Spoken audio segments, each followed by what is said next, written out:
La paix et la grâce de Dieu soient avec vous. Amen. Nous sommes contents d'être dans la présence de Dieu pour continuer à l'adorer et le servir. Dans le psaume 100, nous lisons « Tous les habitants du monde, criez de joie pour le Seigneur. Servez le Seigneur joyeusement. Approchez-vous de lui dans la joie. Reconnaissez que le Seigneur est Dieu. C'est lui qui nous a fait et nous sommes à lui. Il est notre berger. Nous sommes son peuple, son troupeau. Entrez dans son temple en lui disant merci. Allez dans les cours du temple en chantant sa louange. Remerciez-le et rendez-lui gloire. Oui, le Seigneur est bon. Son amour est pour toujours et de génération en génération, il est fidèle. C'est avec ces paroles que nous trouvons dans le psaume 100 que nous vous invitons à la louange et à l'adoration de notre grand Dieu.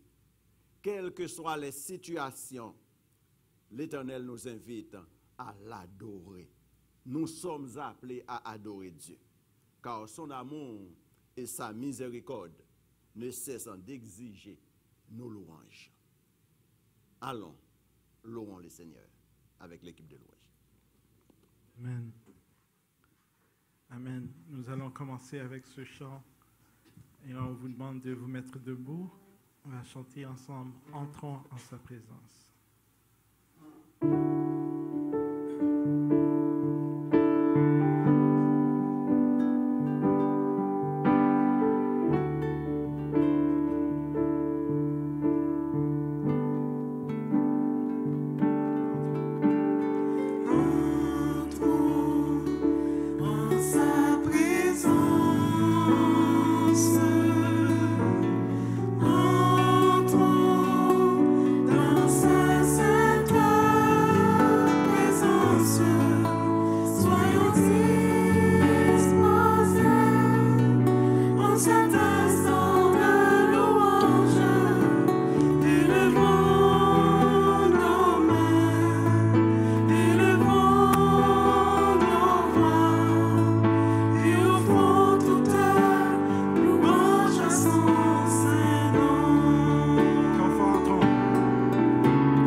Seigneur, on vient t'offrir nos louanges.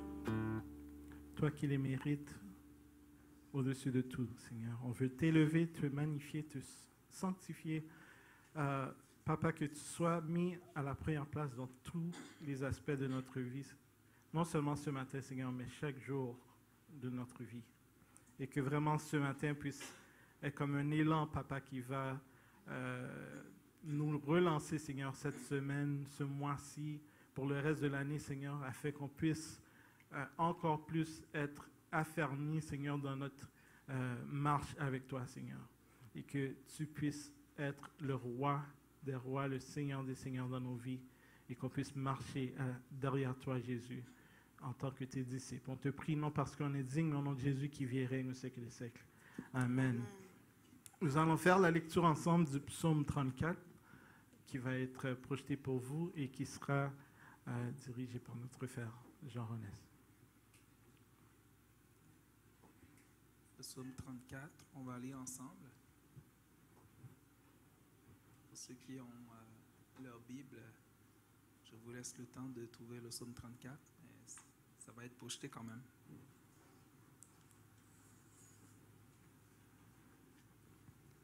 Psaume 34. Je bénirai l'Éternel en tout temps. Sa louange sera toujours dans ma bouche. Ensemble. Que mon âme se glorifie en l'Éternel. Que les malheureux écoutent et se réjouissent. Exaltez avec moi l'Éternel. Célébrons tous son nom. J'ai cherché l'Éternel et il m'a répondu. Il m'a livré de toutes mes frayeurs. Quand on tourne vers lui les regards, on est rayonnant de joie et le visage ne se couvre pas de honte. Quand un malheureux crie, l'Éternel entend et il le sauve de toutes ses détresses. L'ange de l'Éternel campe autour de ceux qui le craignent et il les arrache au danger. Sentez et voyez combien l'Éternel est bon. Heureux l'homme qui cherche en lui son refuge. Craignez l'Éternel, vous ses saints, car rien ne manque à ceux qui le craignent. Les lionceaux éprouvent la disette et la faim, mais ceux qui cherchent l'Éternel ne sont privés d'aucun bien. Venez, mes fils, écoutez-moi, je vous enseignerai la crainte de l'Éternel. Quel est l'homme qui aime la vie, qui désire la prolonger pour jouir du bonheur? Préserve ta langue du mal et tes lèvres des paroles trompeuses. Éloigne-toi du mal et fais le bien. Recherche et poursuis la paix. Les yeux de l'Éternel sont sur les justes et ses oreilles sont attentives à leurs cris. L'Éternel tourne sa face contre les méchants pour retrancher de la terre leurs souvenirs.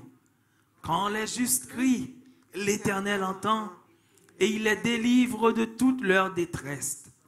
L'Éternel est près de ceux qui ont le cœur brisé et il sauve ceux qui ont l'esprit dans l'abattement. Le malheur atteint souvent le juste, mais l'Éternel en délivre toujours. Il garde tous ses os, aucun d'eux n'est brisé. Le malheur tue le méchant et les ennemis du juste sont châtiés. L'Éternel délivre l'âme de ses serviteurs et tous ceux qui l'ont pour refuge échappent au châtiment. Parole du Seigneur. Amen. Amen. Mes frères et sœurs, on sait qu'il y a un gros mariage qui se fait, ou qui s'est fait déjà maintenant en Jamaïque, et qu'un bon nombre de nos membres sont partis là-bas. Mais ça m'a réjoui parce que c'est une sœur de notre église à Ottawa, notre église mère à Ottawa, qui marie un frère d'une église à Montréal, qui fait partie aussi de l'Union. Et ça m'a fait rappeler à quel point le royaume de Dieu, ça va au-delà de juste notre église locale. De voir maintenant des gens de différentes églises se rassembler pour célébrer un bon moment, quelque chose que Dieu a institué, le mariage. Et c'est une gloire.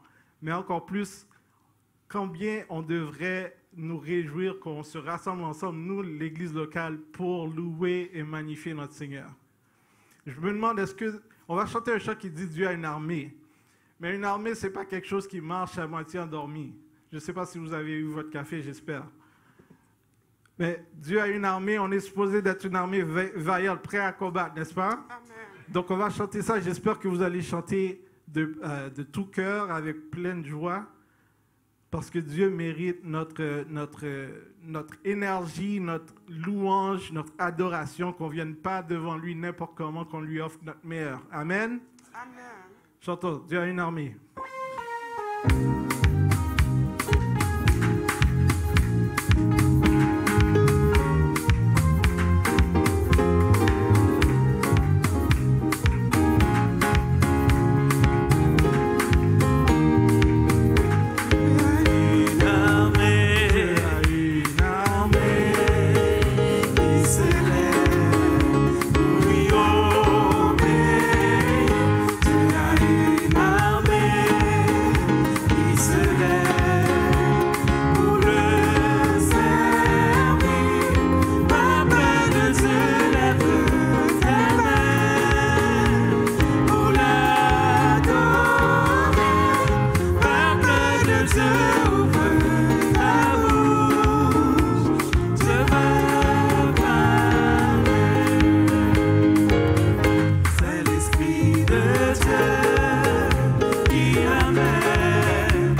Peuple de Dieu, lève ta main pour l'adorer. Peuple de Dieu, ouvre ta bouche. Dieu veut parler. Que Jésus puisse briller parmi nous, briller en nous. On a besoin de plus de lui. Le monde a besoin de le voir encore plus. Ce n'est pas nous qui devons briller, c'est lui qui doit briller en nous. Et que sa clarté, sa lumière puisse attirer ceux qui sont dans les ténèbres. Prie au Jésus.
Jésus.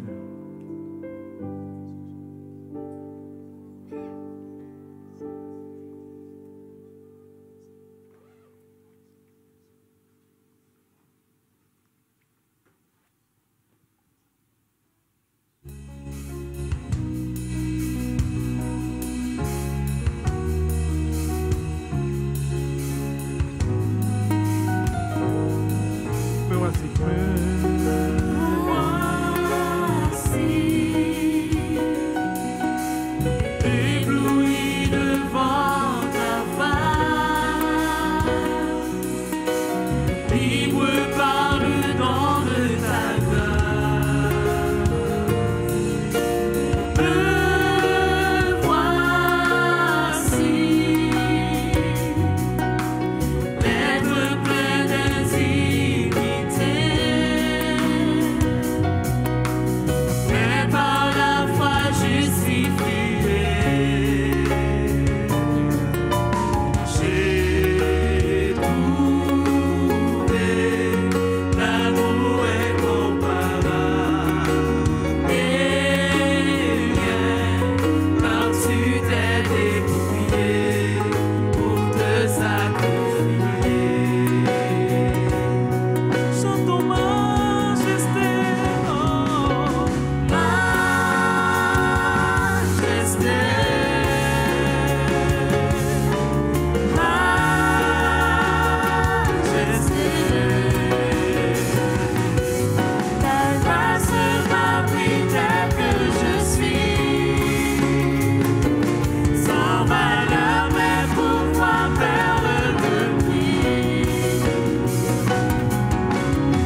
je suis sans valeur, mais pour toi, perle de prix. Est-ce qu'il y a quelqu'un qui veut le remercier? Nous qui étions sans valeur, il nous a vus comme une perle de prix. Il a envoyé son Fils, Jésus-Christ, mourir pour nous, afin que nous puissions, pour tous ceux qui ont mis leur foi en lui, devenir fils et filles du roi des rois, du Seigneur des seigneurs.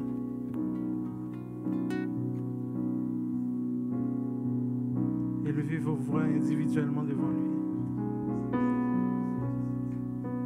Vous pouvez vous asseoir.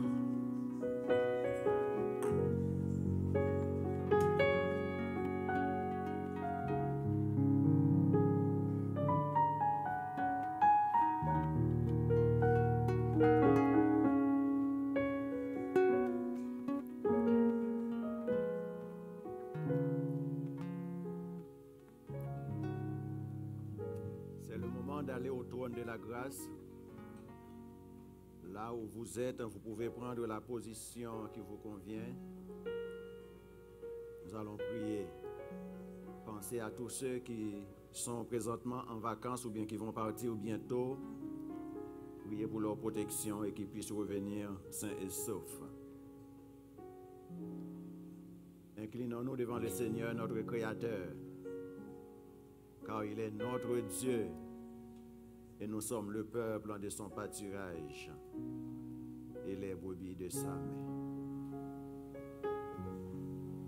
Papa, nous te bénissons pour le Dieu que tu es. Nous te bénissons pour ta fidélité envers nous, pour ta miséricorde qui se renouvelle chaque jour.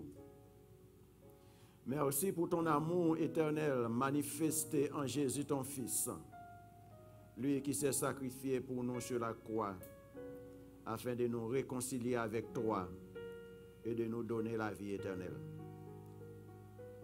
Ô Père, nous prions que tu continues à nous fortifier afin que nous soyons une église forte dans la foi. Une église qui grandit dans l'amour fraternel. Une église unie. Une église où ta sainte doctrine est enseignée. Donne-nous de participer à l'œuvre missionnaire afin que ton église en soit que ton évangile en soit à la portée de chacun. Transforme à salut le cœur de ceux qui font souffrir nos missionnaires, nos frères et nos sœurs dans la foi. Papa, nous implorons ta bénédiction en faveur de nos jeunes qui vont commencer bientôt le cégep. Toi qui donnes l'intelligence, nous prions que tu leur accordes la réussite. Nous prions que tu leur donnes la sagesse de prendre leurs études au sérieux, qu'ils mettent du temps à part pour te servir, t'honorer et qu'ils cherchent leur identité en ton Fils en Jésus. Papa, accorde la santé à ceux qui sont malades parmi nous. Renouvelle les muscles, les cellules et les artères de nos aînés qui sont défaillants. Donne-leur la joie de rejeter tout fardeau, afin qu'ils continuent la course avec persévérance et qu'ils puissent dire à la fin de leur jour, ils ont combattu le bon combat. Nous prions ce matin pour notre sœur Joanne Michel qui est en voyage, qui est au chevet d'un membre de sa famille qui est malade. Je prie que tu puisses lui mettre les mots dans sa bouche, des mots de réconfort, des mots qui encouragent. Et nous prions qu'elle retourne saine et sauve parmi nous. Nous prions que les couples de notre assemblée puissent continuer à marcher fidèlement ensemble pour ta gloire et pour leur bonheur, et qu'ils soient l'un pour l'autre l'aide et le soutien nécessaires. Je prie que chaque couple, que chaque célibataire de notre assemblée puisse affirmer, comme nous avons lu ce matin, « Je bénirai l'Éternel en tout temps. Sa louange sera toujours dans ma bouche. » Papa, nous te disons merci pour nos frères et nos sœurs que tu as préservés durant leur temps de vacances.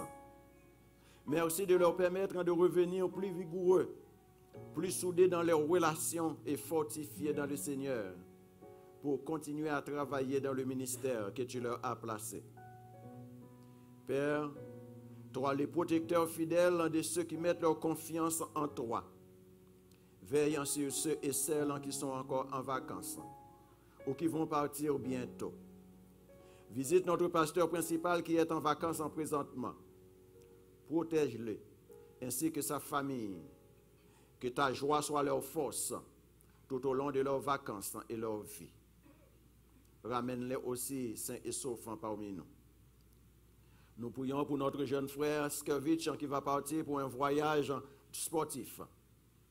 Protège-le durant son voyage et calme toutes les inquiétudes de ses parents qui sont restés parmi nous. Et ramène notre frère sain et sauf ici aussi. Père, je prie pour que nos enfants te glorifient et qu'ils puissent se soumettre aux autorités établies. Préserve-les de tout danger, de tout accident durant leur temps de vacances. Nous te prions de bénir les dîmes et les offrandes que nous t'avons mises à part. Et donne-nous la sagesse d'en faire une saine gestion. C'est au nom et par les mérites de ton Fils en Jésus que nous avons fait toutes ces demandes. Amen. Nous invitons les préposés aux offrandes à s'approcher pour recueillir les offrandes et les dîmes. Et puis par la suite, Sœur Jennifer va s'approcher pour une annonce.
Bonjour frères et sœurs, bon dimanche.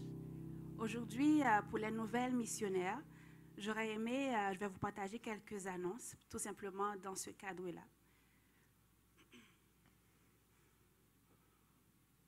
On va passer le PowerPoint bientôt.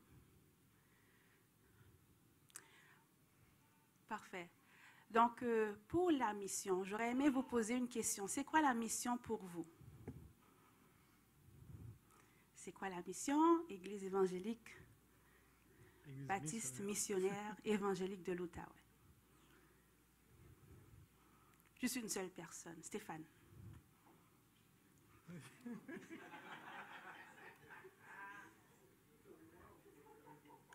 La mission pour toi en tant que disciple de Jésus-Christ. OK, parfait. Quelqu'un d'autre? Quelqu'un qui n'est pas théologien comme Stéphane? OK, frère Paul.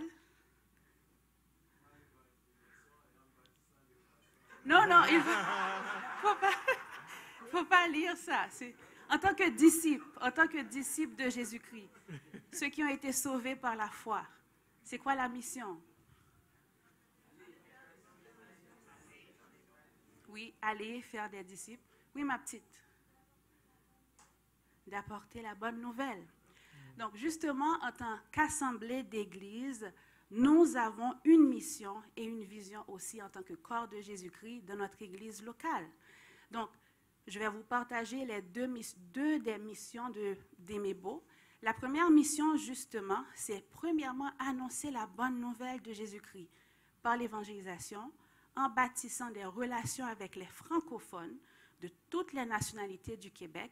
Nous ferons connaître Jésus-Christ à la lumière de la vérité de sa parole, ici dans la région de l'Outaouais et jusqu'aux extrémités de la terre. Donc, il y a la mission universelle et globale de Jésus-Christ pour le monde entier, mais nous aussi, comme assemblée de Jésus-Christ dans cette localité, dans l'Outaouais, nous avons aussi cette mission-là. Deuxièmement, servant notre communauté et notre collectivité. Justement, ce n'est pas tout simplement avoir les différents ministères ici au sein d'Emebo, mais nous sommes aussi appelés en tant que collectivité, 3 mois, Sostène, notre frère ici, à servir notre collectivité. Les disciples imitent Jésus qui était venu servir en aidant dans différents mystères au sein de l'Église et dans la collectivité. Désolée. Donc, pour cela, frères et sœurs, nous avons une opportunité de service, tout simplement, dans notre collectivité ici.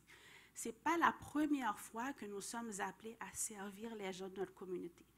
L'année dernière, je vais vous montrer ici cette carte-là. C'est l'association des résidents et résidentes du quartier Wright.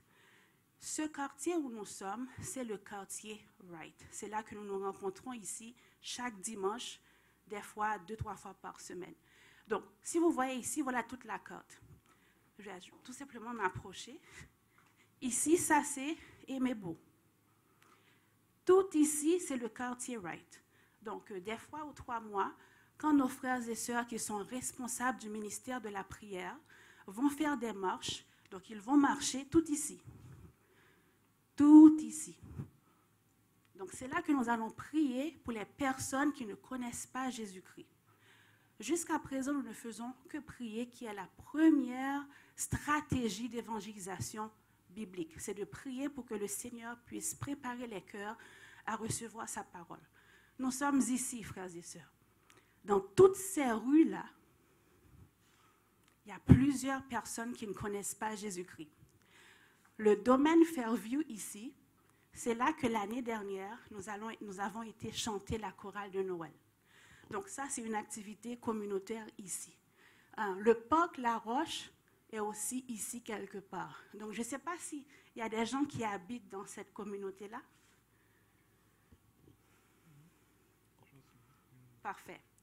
Je vais vous dire que ceci n'est pas un élément essentiel pour servir les gens qui sont ici.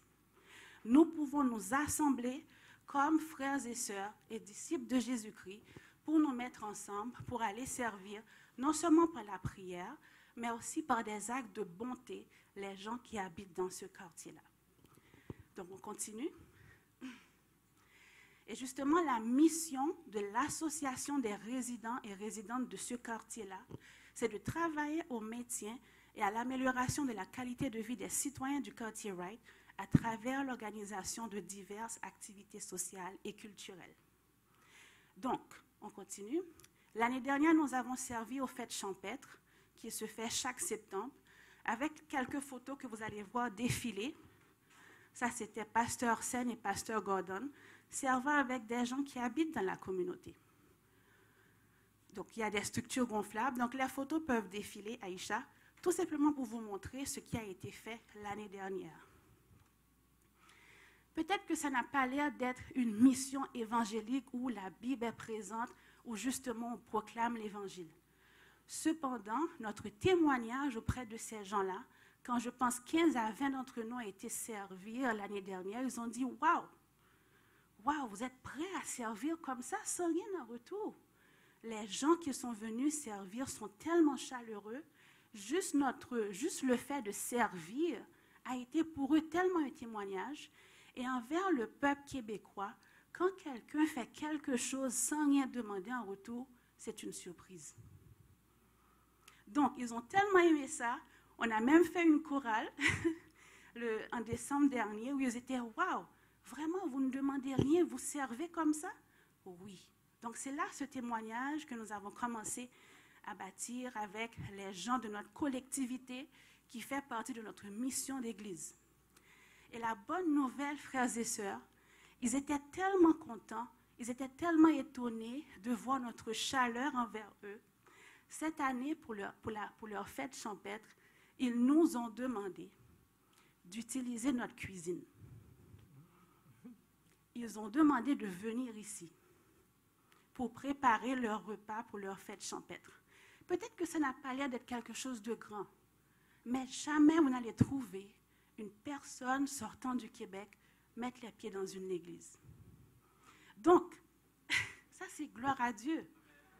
Même si c'est juste une petite chose comme ça, mais c'est une porte ouverte pour commencer à bâtir des relations.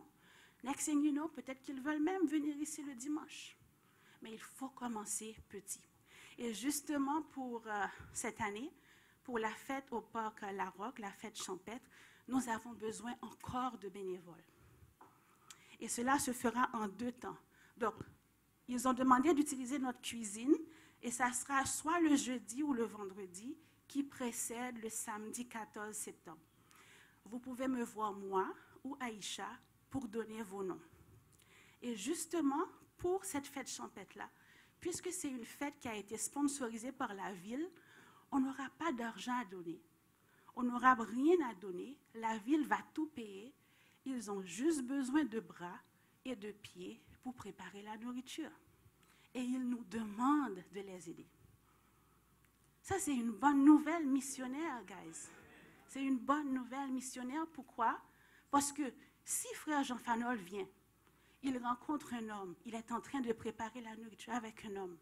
Cet homme lui dit, « Hey, ça fait longtemps que je suis triste. C'est quoi l'opportunité pour notre frère Jean Fanol? De lui partager l'évangile.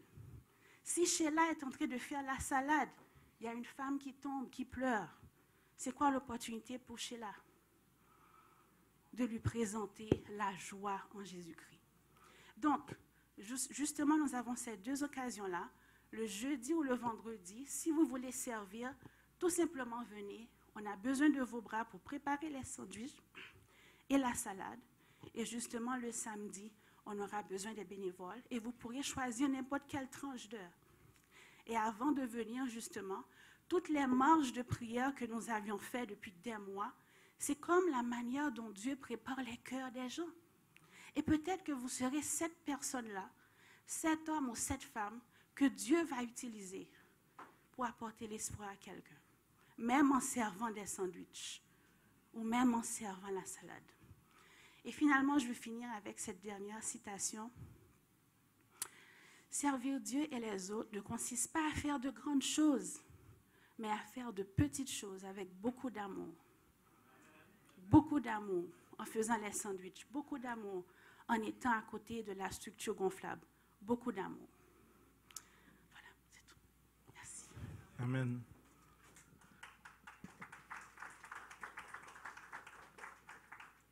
Et donc, sur ce, on vous attend en grand nombre et on prépare nos cœurs pour recevoir la parole de notre... Oh, il y a les annonces qui vont passer et en même temps, préparez vos cœurs pendant les annonces. On va passer les annonces présentement.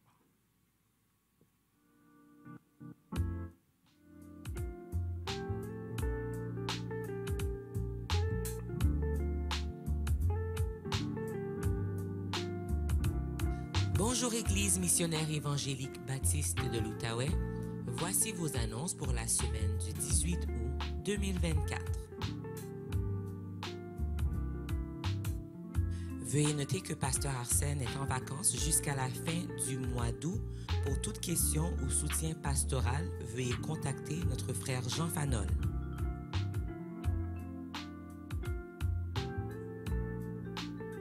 Il n'y a pas d'école du dimanche durant l'été, mais la pouponnière est ouverte à l'étage pour tous vos jeunes enfants. Il n'y aura pas de temps de prière au téléphone mardi le 20 août 2024. Il y a lecture biblique pour la jeunesse tous les deuxièmes mercredis. Pour plus de détails au sujet de la programmation de la jeunesse pour l'été, veuillez voir les messages sur le WhatsApp de la jeunesse.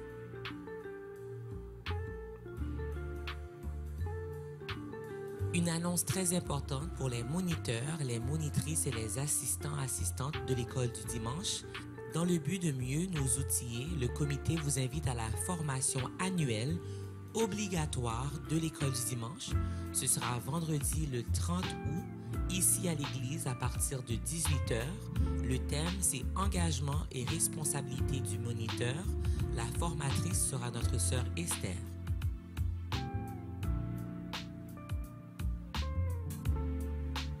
Pour les dîmes et les offrandes, nous le faisons par virement Interac.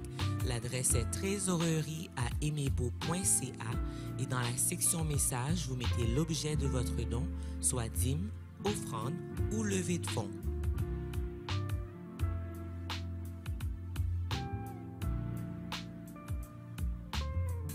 Nous souhaitons joyeux anniversaire à tous ceux qui célèbrent un anniversaire de naissance, de mariage ou de conversion cette semaine. Joyeux anniversaire. À tous ceux qui nous visitent pour la première, deuxième ou troisième fois, nous vous souhaitons la bienvenue parmi nous. Si vous avez des questions ou un besoin, n'hésitez pas de communiquer avec nous par les moyens affichés à l'écran, tout en vous souhaitant bon culte.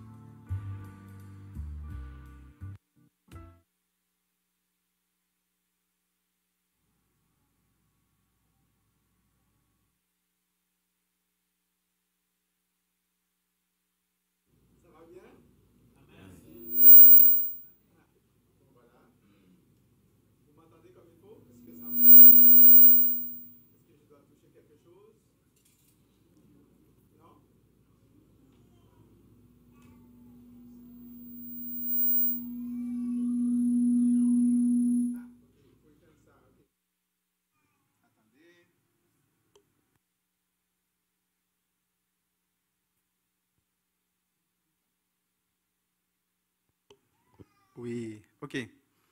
OK, on va utiliser ce micro. Vraiment, c'est toujours une joie de vous retrouver aussi beau, aussi belle, aussi jolie. Je bénis le Seigneur. Alors, je suis seul ce matin parce que ma très chère bien-aimée, on est en déménagement et puis on a eu des visites à la maison et puis j'ai pris Stéphane en otage pour qu'il m'accompagne pour faire l'aller-retour. Donc, on a quitté très tôt ce matin à Sherbrooke. Et voilà, nous sommes là. Et puis, je suis vraiment content. Nous sommes dans la joie à chaque fois que nous nous retrouvons ensemble pour partager la parole de Dieu. Et c'est toujours une bénédiction de nous retrouver vraiment parmi... c'est la famille, je pourrais dire. C'est toujours la famille. Quand on se retrouve, on est à la maison.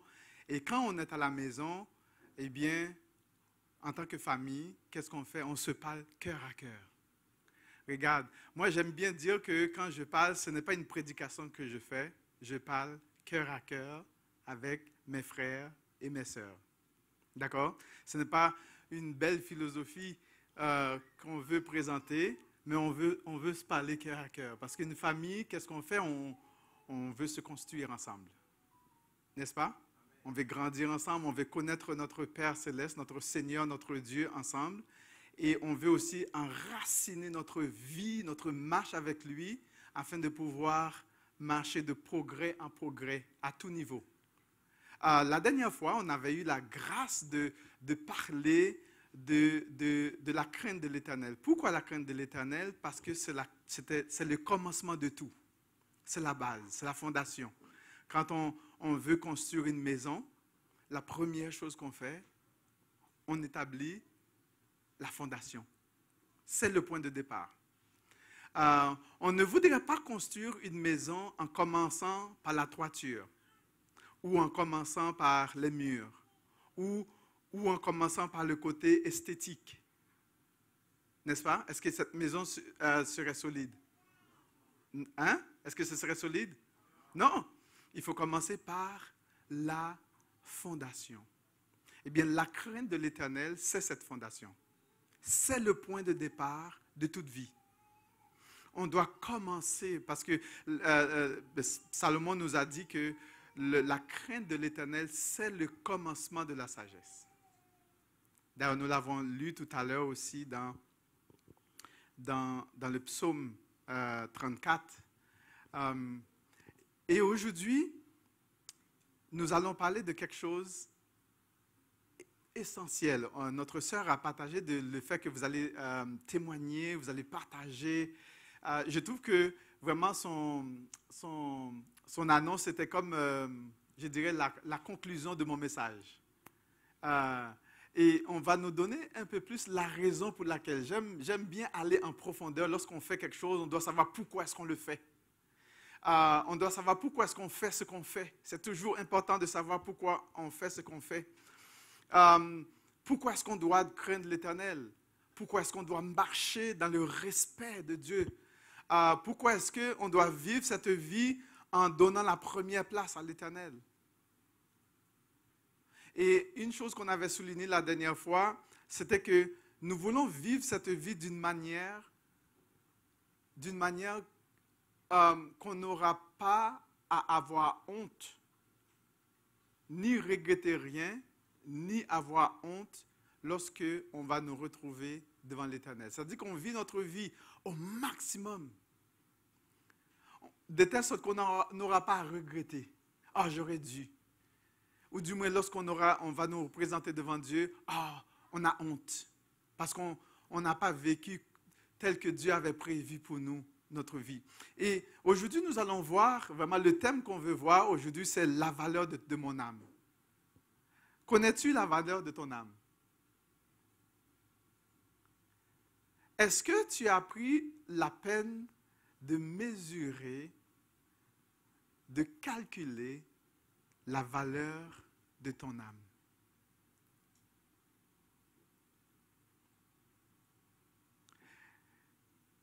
Je vais souvent poser cette petite question pour susciter cette réflexion. Et Jésus, d'ailleurs, en fait, nous allons voir deux questions que Jésus a posées à ceux qui l'écoutaient lorsqu'il était physiquement sur la terre. Jésus a posé deux petites questions et ce sont ces deux petites questions que nous allons voir ce matin. La valeur de mon âme, la valeur de ton âme. Nous allons voir un peu le contexte dans lequel Jésus a posé cette question. Mais avant, on va lire le verset. C'est dans Matthieu 16, verset 26.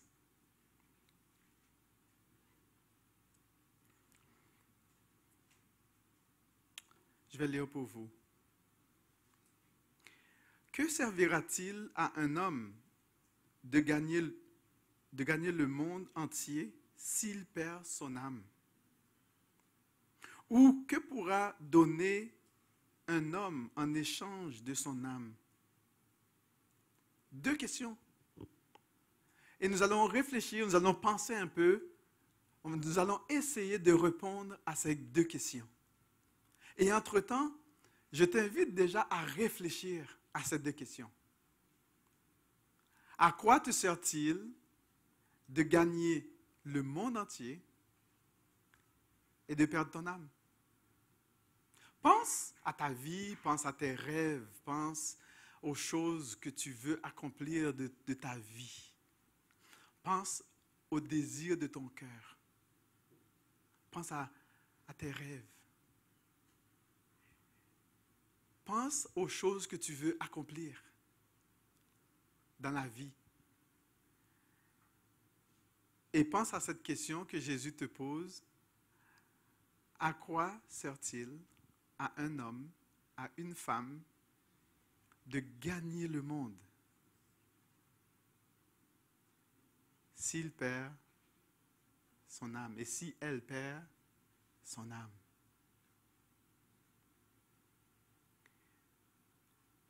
Je ne sais pas si vous avez déjà pris la peine de réfléchir à cette question de Jésus. Je vais prier afin que le Seigneur puisse préparer notre cœur comme un terrain pour recevoir sa parole et que cette parole puisse faire son œuvre dans nos vies. Père Saint, nous voulons te dire merci pour la grâce que tu nous as accordée de nous retrouver ici ce matin. Merci, Seigneur Dieu Père, pour ce grand privilège que tu nous as accordé de nous réveiller, de prendre une douche, de prendre un petit déjeuner, de nous préparer, d'être en paix et de venir ici pour te louer, t'adorer, écouter ta parole, pour nous nourrir de toi. Et tu nous as permis de vivre tout cela parce que tu nous aimes d'un amour éternel. Et parce que tu nous aimes d'un amour éternel, tu nous conserves ta bonté. Et ta parole nous dit que à chaque matin, tu renouvelles envers nous ta bonté. Seigneur, nous voulons remettre tes bien-aimés entre tes mains. Nous remettons cette assemblée entre tes mains. Nous remettons cette église entre tes mains, cette belle communauté, cette lumière ici dans ce quartier Wright entre tes mains. Et nous savons que tu sais pourquoi tu as placé ce flambeau dans ce quartier. Pour briller pour toi et pour faire la différence. Pour faire connaître le nom de Jésus. À toi la gloire. Au siècle des siècles. Amen. La valeur de ton âme.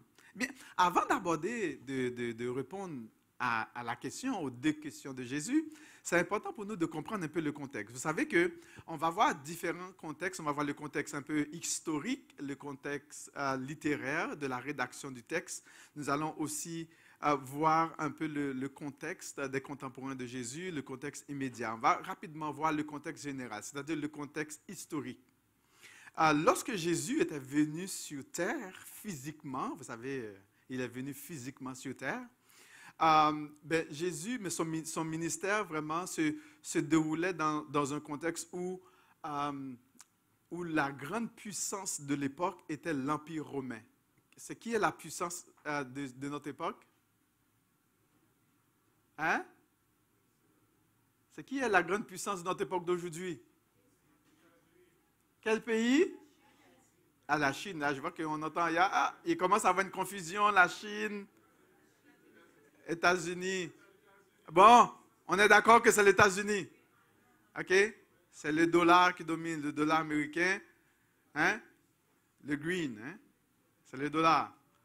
Donc, c'était les États-Unis. C'est les États-Unis aujourd'hui, mais à l'époque de Jésus, c'était l'Empire romain. D'accord? On sait qu'il y a beaucoup de nations qui n'aiment pas les États-Unis, tout comme il y avait des nations qui n'aimaient pas les Romains. Et parmi les nations qui n'aimaient pas les Romains, se trouvaient aussi les Juifs. Ils n'aimaient pas les Romains. Pourquoi? Parce qu'ils payaient beaucoup de taxes, beaucoup d'impôts.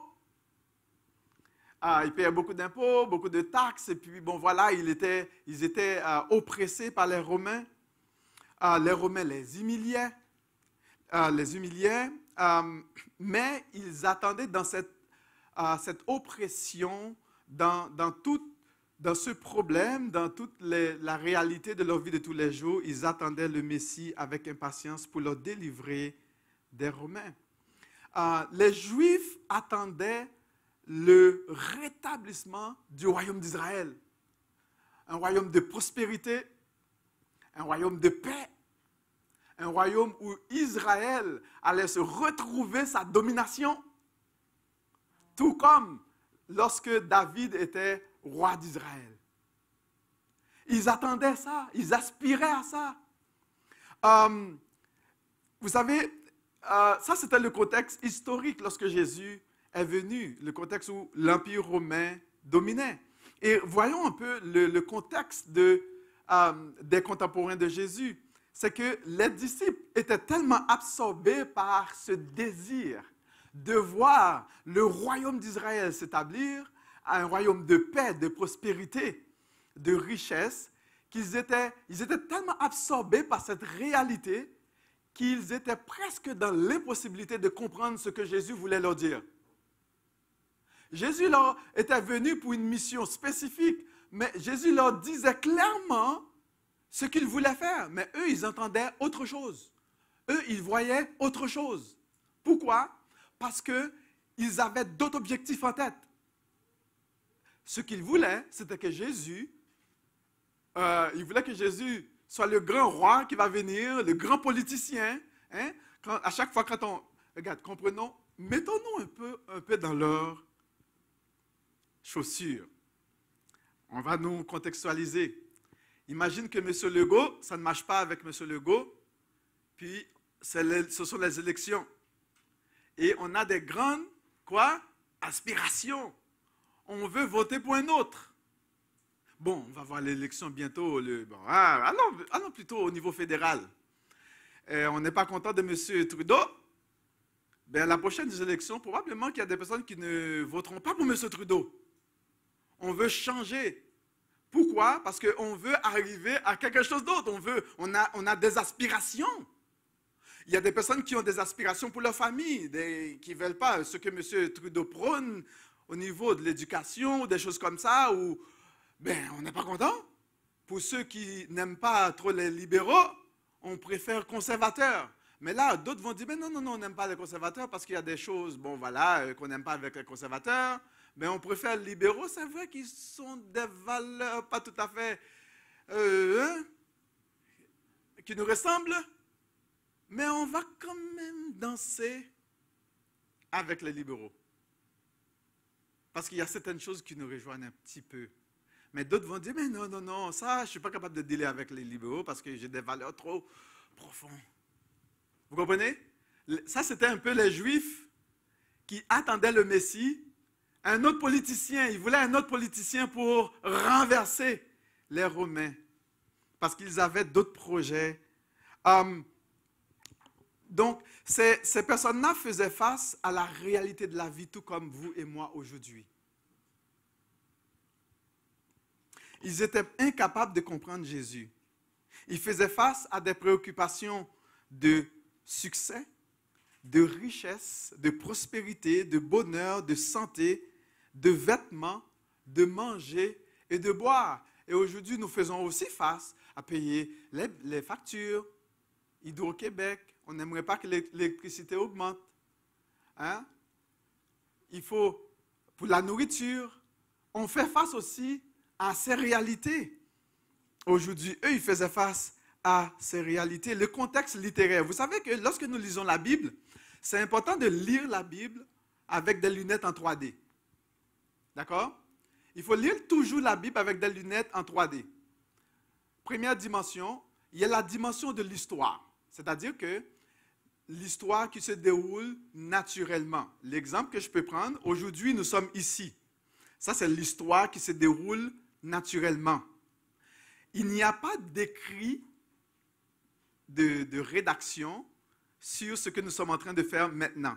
Mais ça se pourrait que dans 10 ans, il y a quelqu'un qui va dire « Oh, on va écrire l'histoire de Mébo. » Et là, on a notre histoire. Je ne sais pas qui est historien ici, qui aime écrire.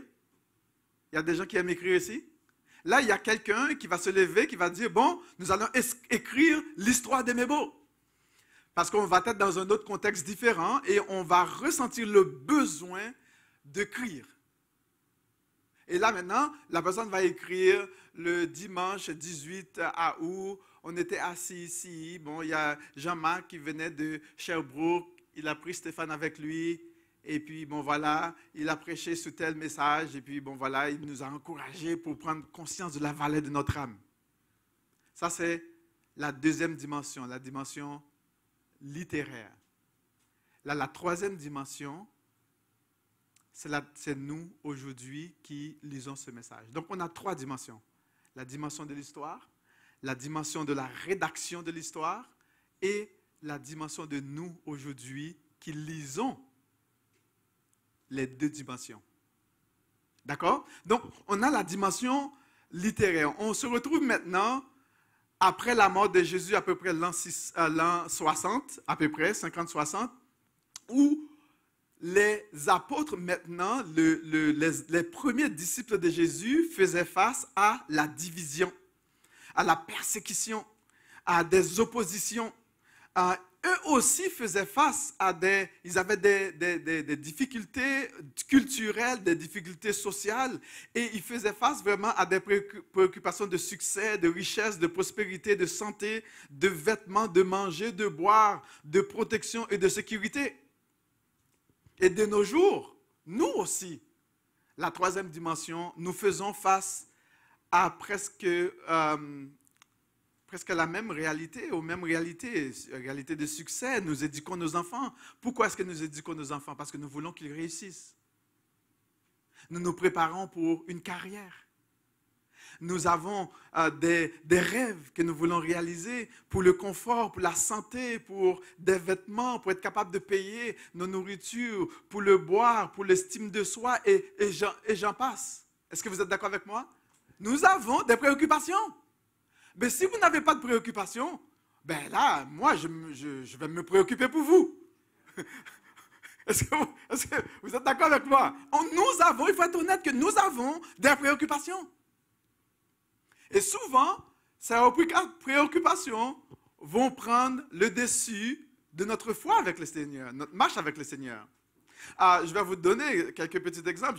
Il y avait une personne qui, il y a quelques années, et puis bon, la personne venait tout juste d'arriver, et puis bon voilà, c'était le temps de chercher un emploi. Puis là, dans l'équipe de prière, on a dit, priez pour un emploi. Là, je ne sais pas si vous avez déjà vécu ça. Alors, on prie pour un emploi parce que notre cœur, on veut que notre frère, notre soeur travaille. Parce que nous, on n'est pas en mesure de payer ses factures. On a des préoccupations aussi. Puis là on prie pour le frère, on prie pour la sœur, pour que le frère et la sœur puissent avoir un emploi. On prie pour les enfants de réussir à l'école. On prie pour que nos jeunes puissent avoir du succès. Et quand il y a un diplôme, nous sommes contents, nous sommes heureux, nous sommes excités. Oui, notre jeune a réussi, il fait notre fierté. Est-ce que vous êtes d'accord avec ça? Puis là, on prie, finalement, après quelques semaines, après les entrevues, notre frère, notre sœur a trouvé un emploi. Et qu'est-ce qu'on fait? On loue l'Éternel. Notre frère a eu un emploi. On est content? On est excité? Mais le problème, c'est qu'après 2-3 mois, on ne voit plus le frère, on ne voit plus le frère puis la sœur. Ah maintenant, là on a un problème. Là, on multiplie ça par 2, par 3. On n'a plus de personnes pour servir le Seigneur dans l'église.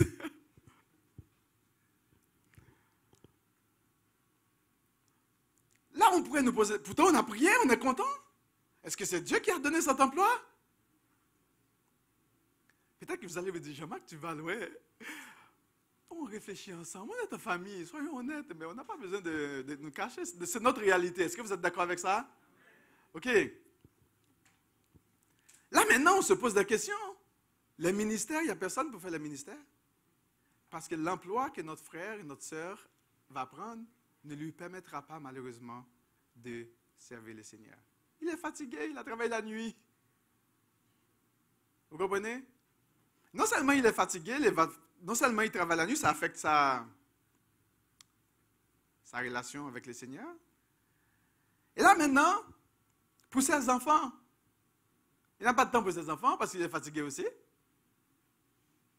Parce qu'il travaille la nuit. Il faut qu'il dorme le jour. Là maintenant, il n'a pas de temps non plus pour son mari ou sa femme. Il n'a plus d'énergie. Là, je vais dormir. là, on se demande, est-ce que c'est Dieu qui a donné cet emploi?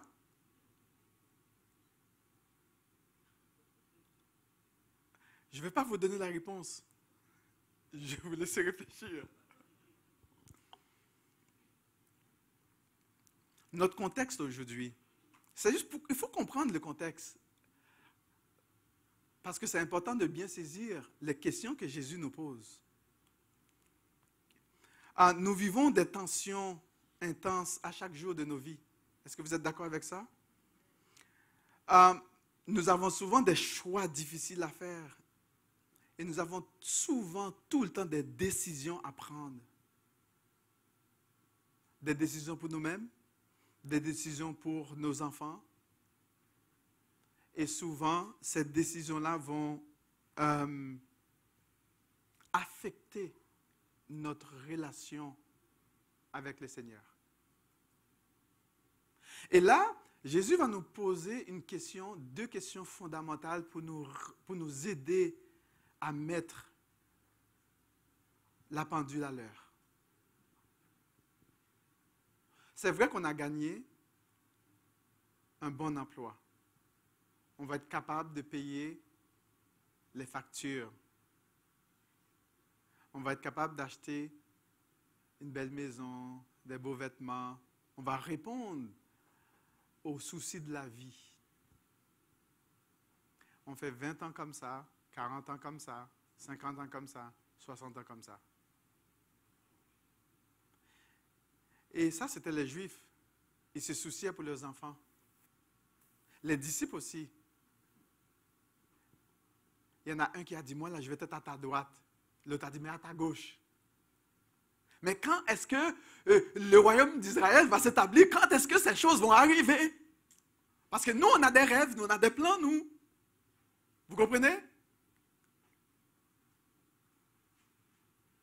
Quand est-ce que le bon président Haïti va venir? Parce que moi, j'ai envie d'aller faire mes vacances en Haïti. Vous comprenez? En hiver, j'aimerais ça aller 6 mois là-bas et 6 mois au Canada. Comme les oiseaux qui volent. Comment on appelle ça? Des snowbirds en Haïti, à côté des belles plages. Quand est-ce que le pays va changer? Est-ce que vous avez eu des questions comme ça? Ah, je pense que oui. Mais les Juifs aussi.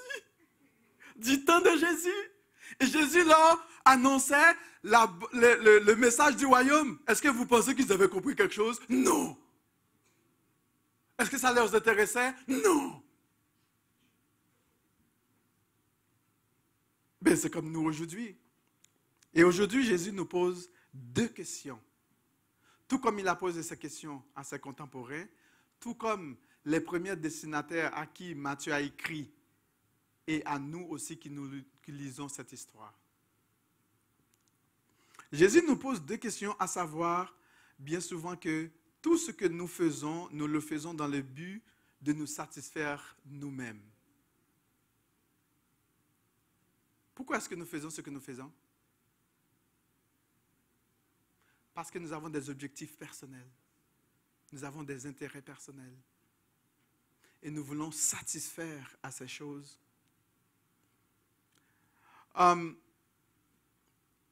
C'est une question d'intérêt personnel. Nous allons revenir avec l'idée d'intérêt personnel. Tout le monde veut gagner sa vie convenablement. Qui ne veut pas gagner sa vie convenablement? Tout le monde veut gagner leur vie convenablement. Et maintenant, Jésus nous pose ces 2 questions importantes, 2 questions fondamentales. Et Jésus dit, celui qui voudra sauver sa vie, la perdra. Celui qui la perdra à cause de moi, la retrouvera. Et là, il dit, verset 26, c'est que servira-t-il à un homme de gagner tout le monde s'il perdait son âme? Ou que donnerait un homme en échange de son âme? Donc, on a le contexte immédiat dans le texte, c'est que Jésus venait de poser une question aux disciples pour lui demander, mais les autres là, ils ont dit quoi de moi? Là, Jésus voulait un peu... Jésus faisait un sondage. Tu sais, aujourd'hui, on a des sondages pour savoir qui va être président aux États-Unis, mais Jésus le faisait live. Il n'y avait pas de papier ou parchemin. Il le faisait live. Qu'est-ce que les autres disent de moi? On n'a pas de Facebook qui va nous faire comme thumbs up, comme pour dire que je like. Non, non, Jésus faisait l'affaire live. Il leur dit, qu'est-ce que les autres disent de moi?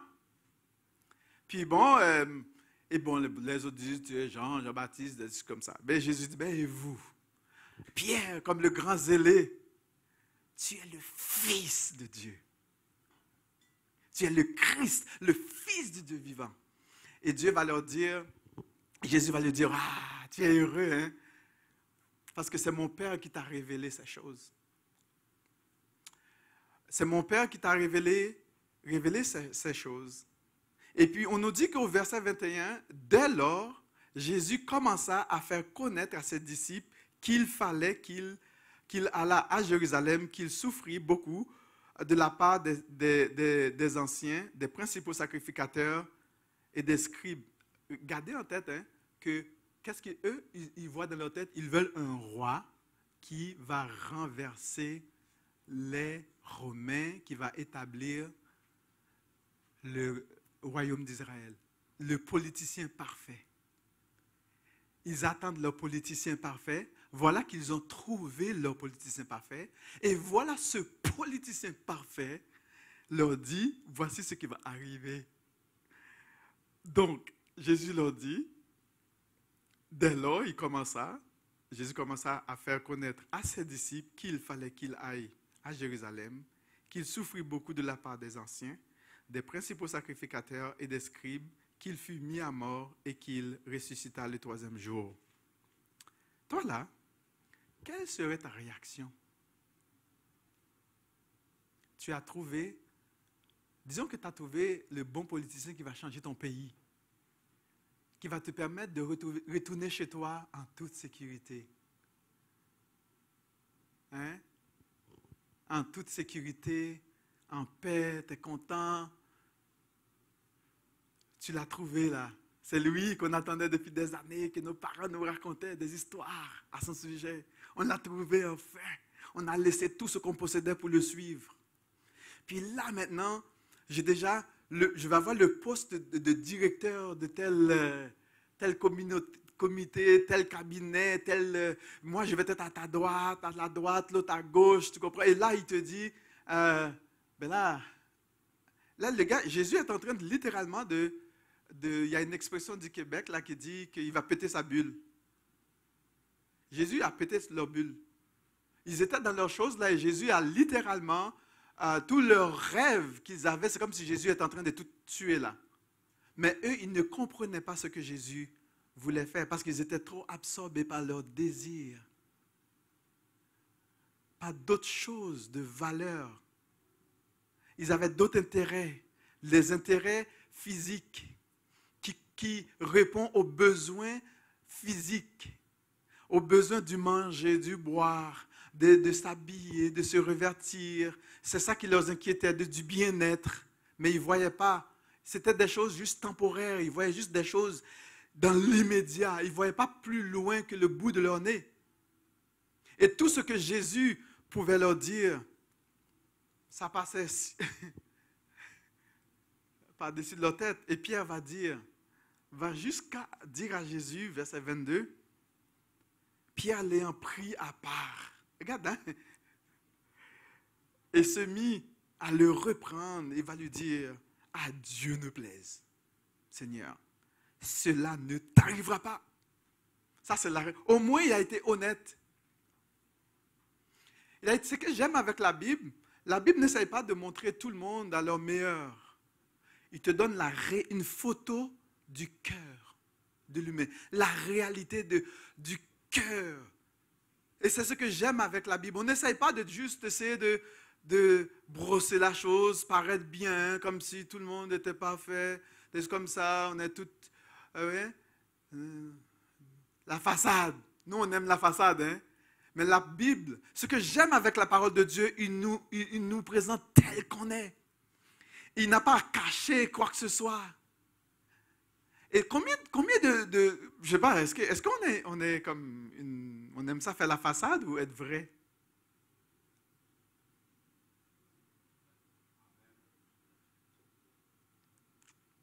On veut montrer qu'on est beau, on est gentil, on est sweet. Tout le temps, bon voilà. Hein? Mais le vrai là, c'est quand on est dans une situation où le vrai sort. Puis là, on se dit, hein? Là, c'est pas notre frère qui est tout doux, tout gentil, tout beau, la sœur. Oh, la gentillesse. Mais où est la gentillesse? Où est la douceur? Mais où est la foi? Mais où est la Bible qu'elle a entendue? Ça fait 20 ans. Mais quoi?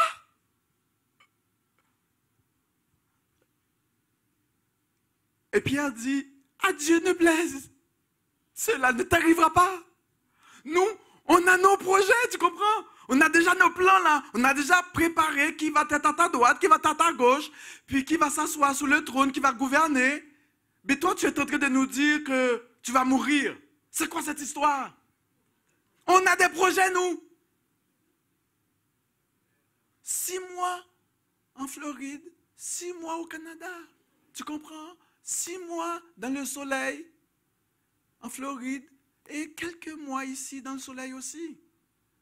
Il n'est pas question pour nous de juste souffrir. On a assez souffert.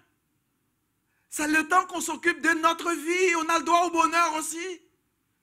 C'est mon corps, je fais ce que je veux avec. Tu vois, c'est ça là. Ah, Dieu ne plaise. Non. Jésus, je ne suis pas d'accord avec toi. J'ai mon plan. J'ai mon projet. J'ai mon avenir. Et on est prêt à accepter du n'importe quoi. N'importe quel emploi qui va nous empêcher de servir l'Éternel. Qui va nous empêcher d'être un bon témoignage pour nos propres enfants, pour nos époux, nos épouses, pour gagner quelque chose d'autre. Et ça, c'était les Juifs. Et là, Jésus va leur poser la première question. Que servirait-il à un homme ou une femme de gagner le monde s'il perd son âme? La deuxième question, que donnerait un homme ou une femme en échange de son âme? Jésus est en train d'attirer leur attention sur la vraie valeur des choses. Alors que on se tue aux choses temporaires de la vie, aux choses qui ne durent pas longtemps, qu'on va consommer aujourd'hui, puis demain, qui n'a plus de valeur. On va acheter un véhicule, on va travailler toute notre vie. On va acheter un véhicule pour 80 000 $, 100 000 $. En sortant chez le concessionnaire, ça a perdu 20%. Je l'achète aujourd'hui, et si je le retourne quelques secondes après au concessionnaire, on ne peut pas payer le même prix. Vous comprenez? La valeur était déjà... La voiture a déjà perdu sa valeur. Le fait même de juste conduire, on fait un petit tour de porte. Juste, on sort de la porte d'avant pour rentrer de la porte arrière, ce n'est plus la même valeur.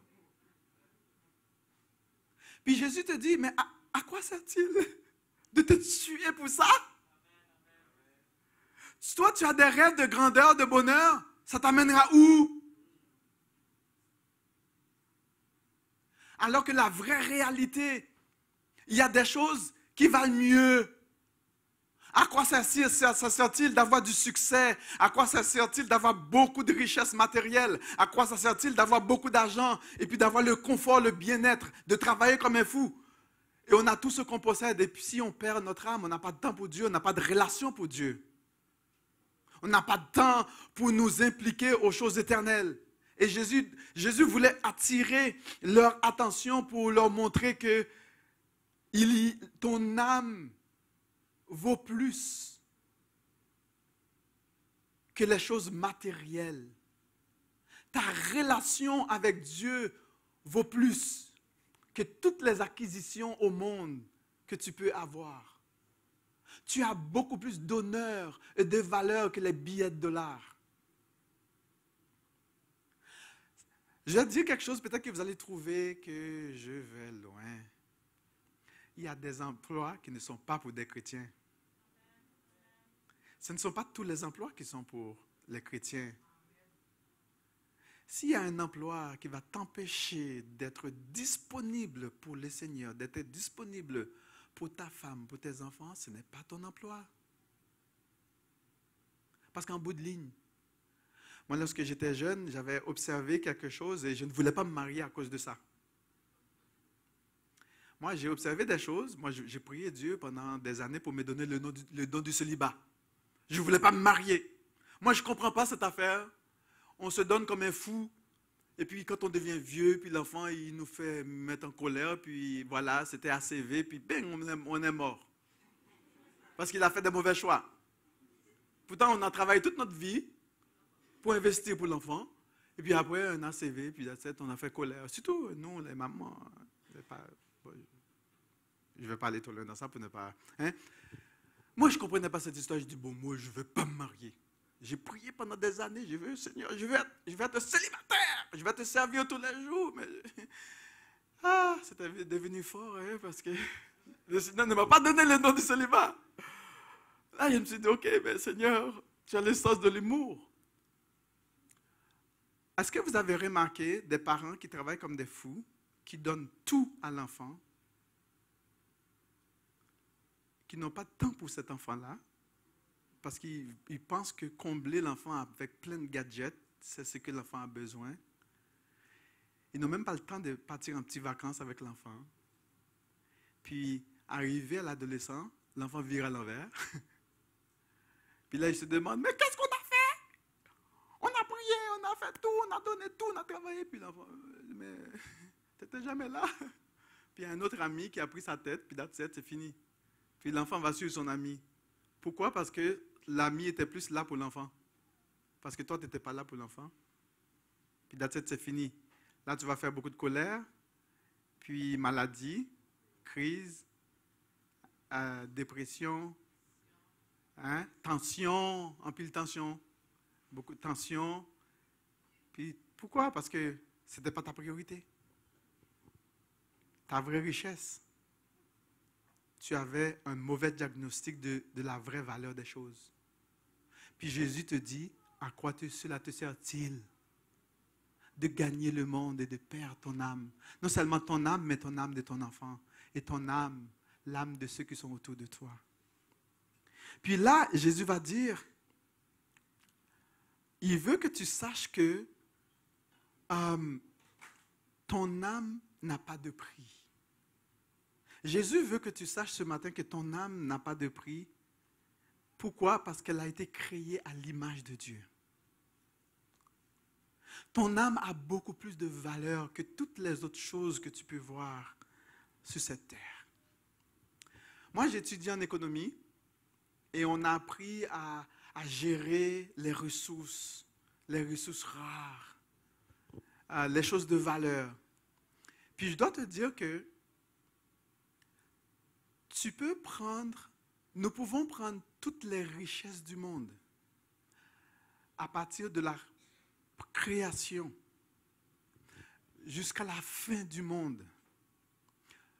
L'or, les richesses, l'argent, toutes les inventions des êtres humains sur la terre, toutes les compagnies qui ont des valeurs à la bourse, des milliards et des milliards. Prends Apple, prends Tesla, prends Microsoft et quelques IBM et toutes ces compagnies-là, ou tous les gouvernements qui ont des trillions et des trillions en dépenses militaires ou en toutes sortes de dépenses. On prend tout cet argent-là, on les accumule ensemble.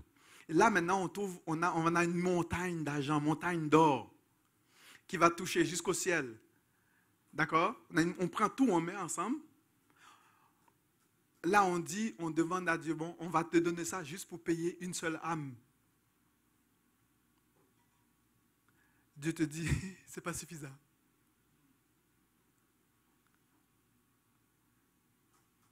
Il n'y a aucun argent qui peut payer la valeur de ton âme. Ton âme est trop précieuse.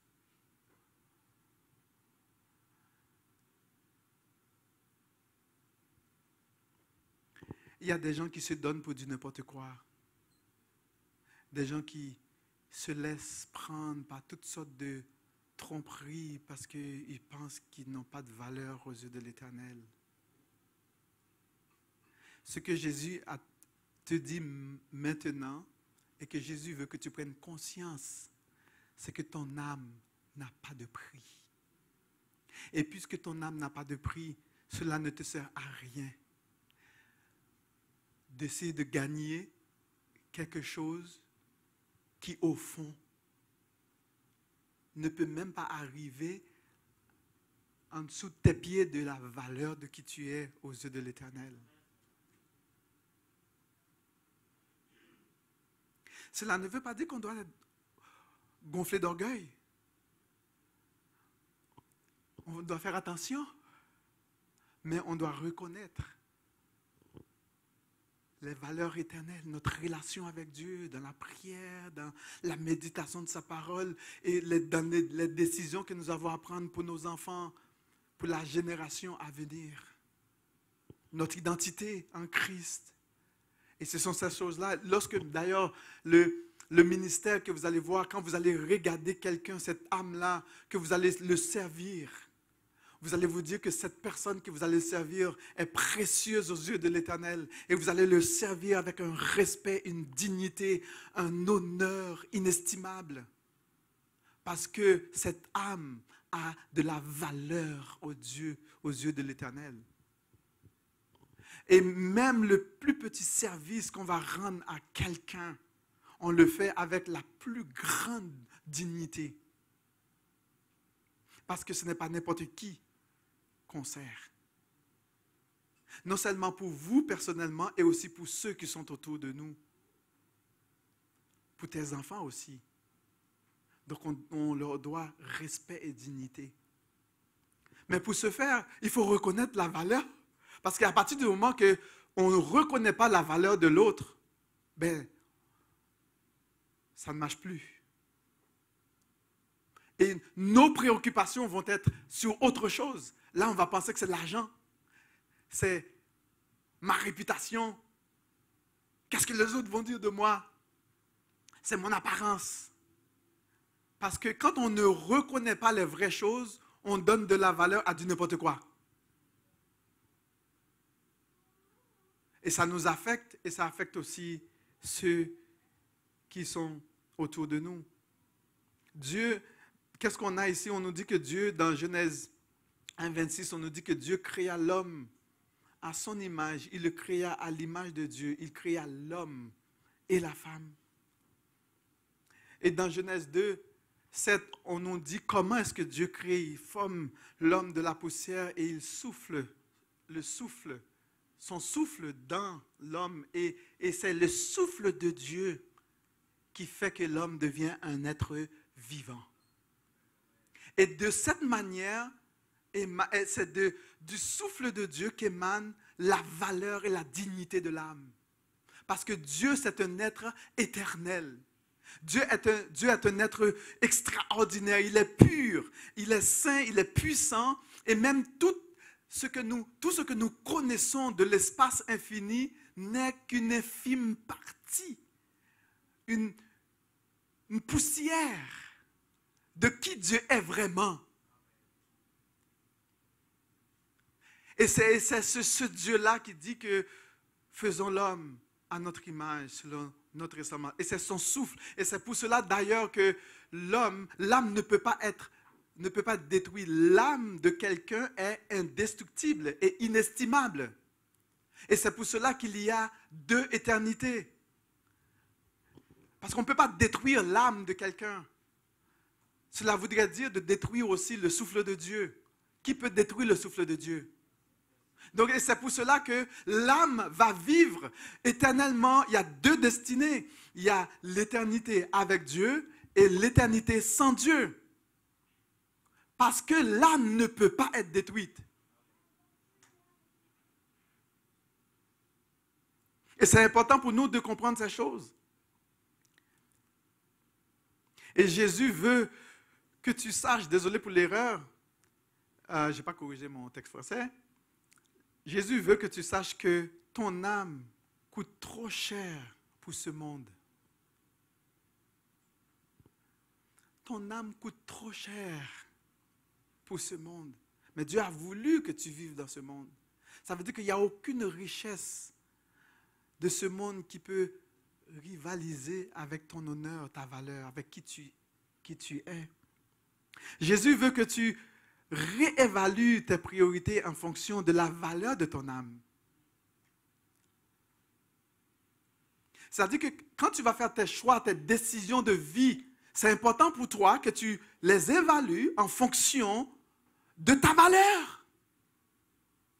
Et cette valeur, tu vas la trouver en Jésus. Avant d'accepter cet emploi, avant de dire oui, je veux cet emploi, tu dois prier pour dire Seigneur, est-ce que c'est vraiment toi qui me donnes cet emploi? Vous savez que Satan peut vous donner aussi un emploi. Savez-vous ce que Satan va dire à Jésus? Je vais te donner le monde si tu te prosternes et m'adores. Il y a des emplois qui honorent plus Satan que Dieu.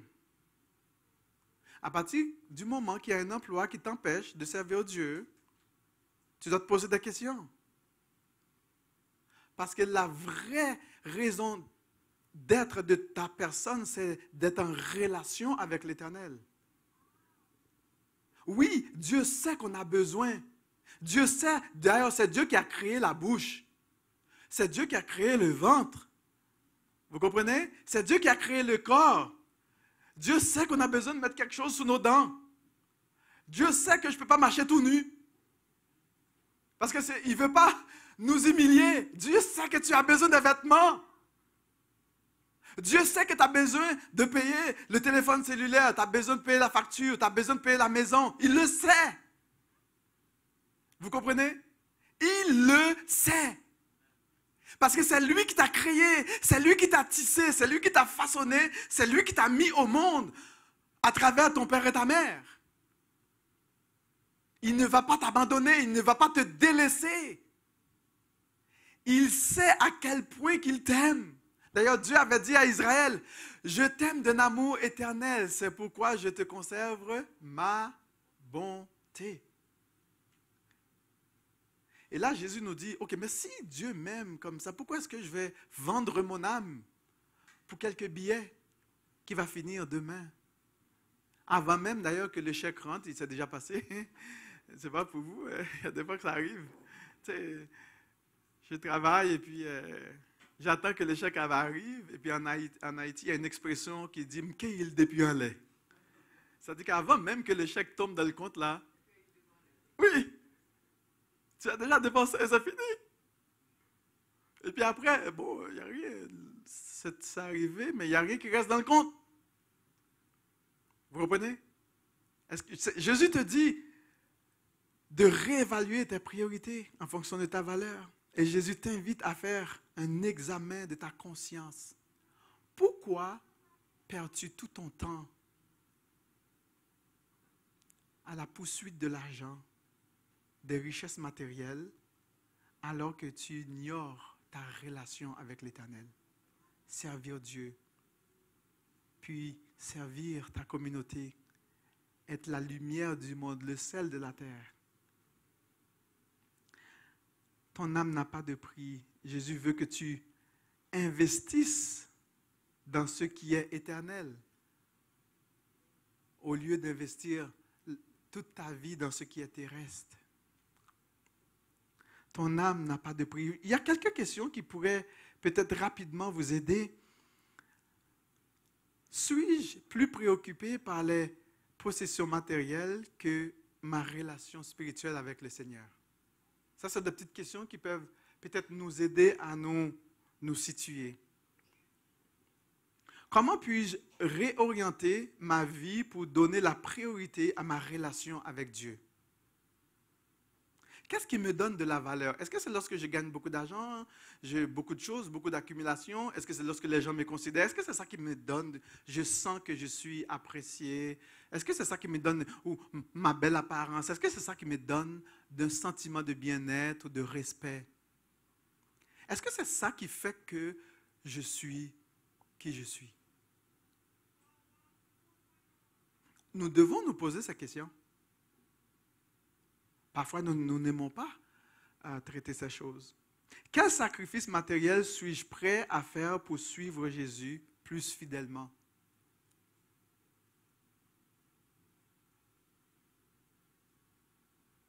L'âme est éternelle et son destin est soit la vie éternelle avec Dieu, soit la vie éternelle sans Dieu, c'est-à-dire la séparation avec Dieu, parce que ton âme est ce qui est de plus précieux. C'est la plus belle richesse que tu peux avoir. En d'autres mots, Dieu t'a créé tout riche. D'accord? Dieu t'a créé tout riche. Là, c'est sûr que tu vas faire fructifier cette richesse. Mais ce n'est pas le fait que tu as gagné de l'argent qui fait que tu es riche. C'est juste, Dieu t'avait déjà tout créé tout riche. Il t'a donné la capacité, il t'a donné des belles habiletés, il t'a donné la santé, il t'a donné ta personne. Puis tu travailles ça, c'est tout. C'est comme si quelqu'un qui a 2 milliards de dollars dans son compte, et puis il a besoin d'aller voir un pauvre pour humilier le pauvre, pour qu'il puisse réaliser qu'il soit riche. Mais tu n'as pas besoin de faire ça. Est-ce que vous comprenez? Si je suis riche, je n'ai pas besoin d'humilier un pauvre. Je n'ai pas besoin du pauvre pour prouver que je suis riche. Je n'ai pas besoin ou du moins parce que j'ai beaucoup d'argent dans mon compte, maintenant je suis riche. Parce que j'ai beaucoup d'argent, mais non. Parce que tu avais la capacité pour produire. Mais ce n'est pas l'argent qui fait que tu deviens riche. C'est parce que Dieu t'a déjà donné cette capacité. Et tu peux faire fructifier les capacités que Dieu te donne pour sa gloire, pour son honneur, et vraiment reconnaître la vraie valeur de qui tu es en Jésus. Puis, ton âme, le seul prix de ton âme, c'est la mort de Jésus à la croix. Il fallait que Dieu le Père envoie Jésus mourir à la croix pour payer le prix de ton âme.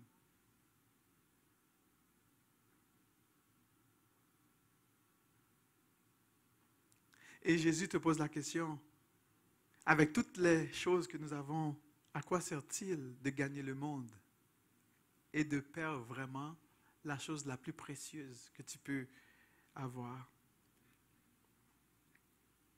Le destin de l'âme, c'est l'éternité, soit avec Dieu ou sans Dieu. Et nous devons faire attention pour terminer avec 3 idoles dans nos vies. La première idole, c'est l'idole de l'engagement moindre. L'idole de l'engagement moindre, c'est l'idole que moi, je m'engage très peu avec Dieu parce que je n'ai pas de temps pour Dieu, et je m'engage beaucoup avec les choses du monde, c'est-à-dire l'argent, le succès et tout le reste. Puis, on est souvent pris à cette idole de l'engagement, et puis il y a des personnes qui vont dire que, regarde, moi, je n'ai pas beaucoup de temps pour servir. Si j'ai le temps, je vais venir à l'église. Si j'ai le temps, je vais m'impliquer dans tel ministère. Si j'ai le temps, je vais dans la prière. Ben, comme on n'a pas le temps. Puis, c'est l'idole de l'engagement moindre. On a peu de temps pour Dieu, pour les choses éternelles, et beaucoup de temps pour le monde. Et beaucoup se donne à cette idole. Puis l'autre deuxième idole, c'est l'idole de la convenance. Si ça me convient.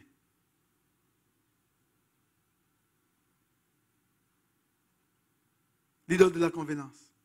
Et vous vous rappelez du jeune homme riche qui veut suivre Jésus et Jésus lui dit, va vendre tout ce que tu possèdes et viens suivre moi. Qu'est-ce qui est arrivé à ce jeune homme? Il est parti, tout triste.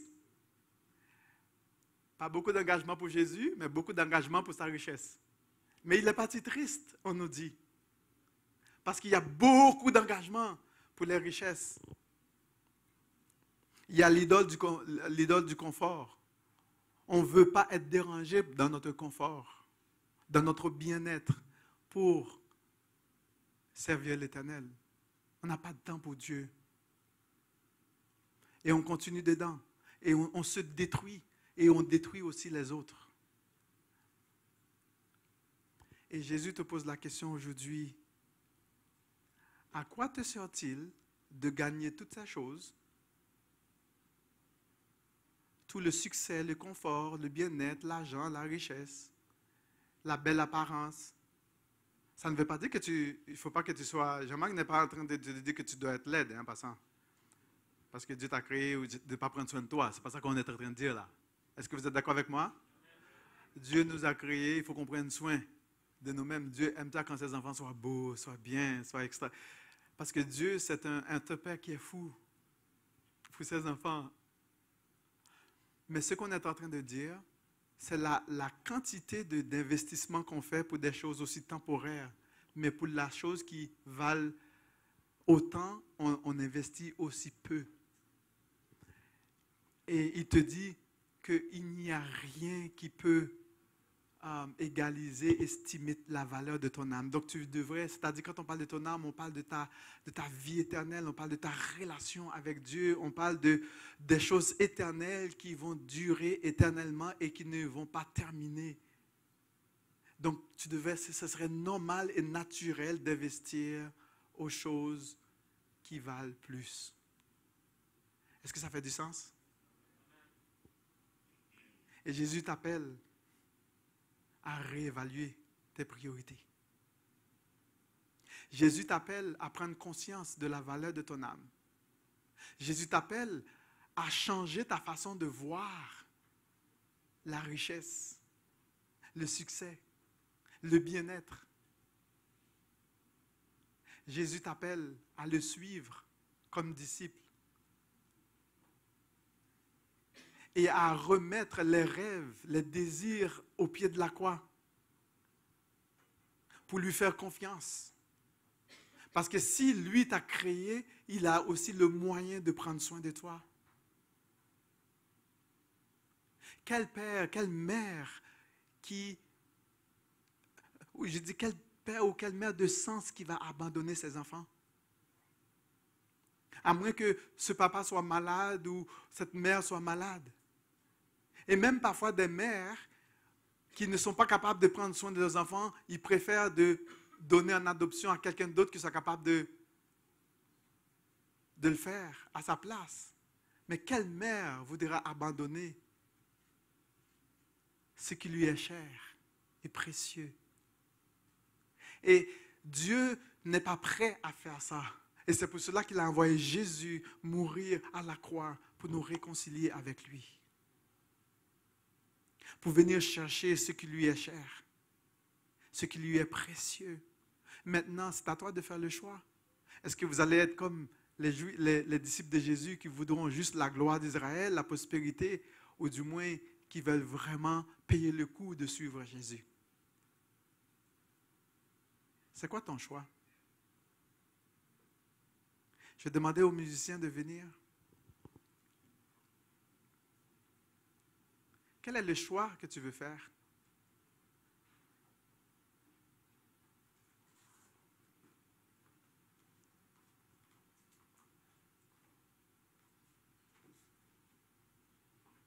Sur quoi vas-tu te baser pour prendre les décisions de ta vie?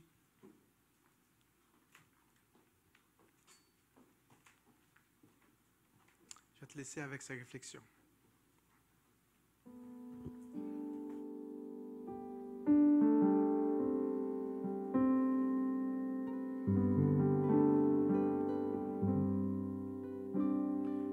chanter ce chant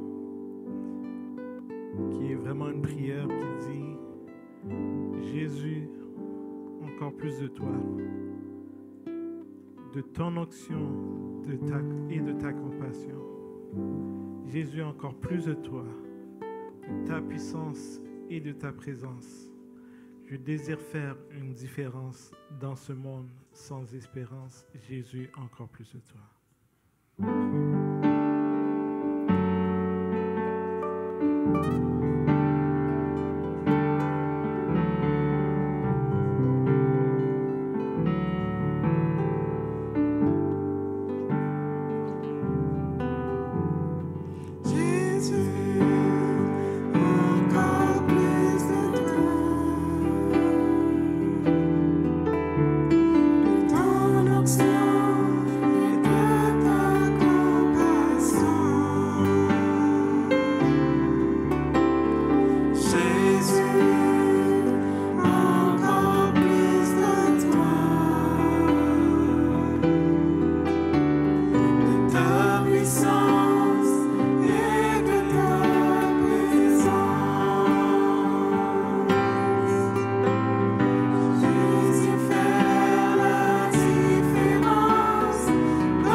Pour la bénédiction, je vais vous lire Jude 1.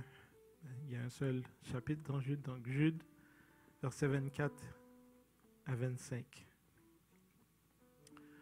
Or, à celui qui peut vous préserver de toute chute et vous faire paraître devant sa gloire irrépréhensible et dans l'allégresse, à Dieu seul, notre Sauveur, par Jésus-Christ notre Seigneur, soit gloire, majesté, force et puissance dès avant tous les temps et maintenant et dans tous les siècles. Amen. Que la paix de Dieu soit avec vous.